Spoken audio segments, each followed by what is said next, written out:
বৌমা, এই কানেরগুলো আমি রিয়ার জন্য এনেছি, দেখো তো কেমন লাগছে। বাহ মা, কানেরগুলো তো খুব সুন্দর লাগছে। কিন্তু মা, তুমি কি জানো এই কানেরগুলো পরে আমাকে আরও বেশি ভালো লাগবে। ঠিক আছে বৌমা, তোমার যদি এই কানের জোড়া পছন্দ হয়ে থাকে তাহলে তুমিই রেখে দাও। ঠিক আছে মা। বৌমা, হ্যাঁ মা, আমি বাজারে যাচ্ছি রিয়ার জন্য শাড়ি কিনতে। বলছি তোমার কি কিছু লাগবে? তাহলে বলে দাও, আমি নিয়ে আসবো। না মা, আমার এখন অনেক শাড়ি আছে, আমার শাড়ি লাগবে না। ঠিক আছে বৌমা, আমি তাহলে ঘুরে আসছি। ঠিক আছে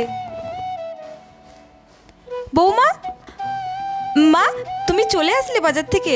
এই শাড়িটা আমি রিয়ার জন্য আনলাম, দেখো তো কেমন লাগছে। বাহ মা, শাড়িটা তো খুব সুন্দর লাগছে। মা, আমি শাড়িটা রেখে দিচ্ছি, তুমি বরঞ্চ রিয়াদির জন্য আরেকটা নতুন শাড়ি নিয়ে এসে দিও। ঠিক আছে বৌমা, তুমি রেখে দাও। ঠিক আছে মা। মেয়েদের যদি এইরকমই শাশুড়ি হতো তাহলে কতই না ভালো হতো। একটা লাইক করে সাবস্ক্রাইব করতে ভুলো না কিন্তু।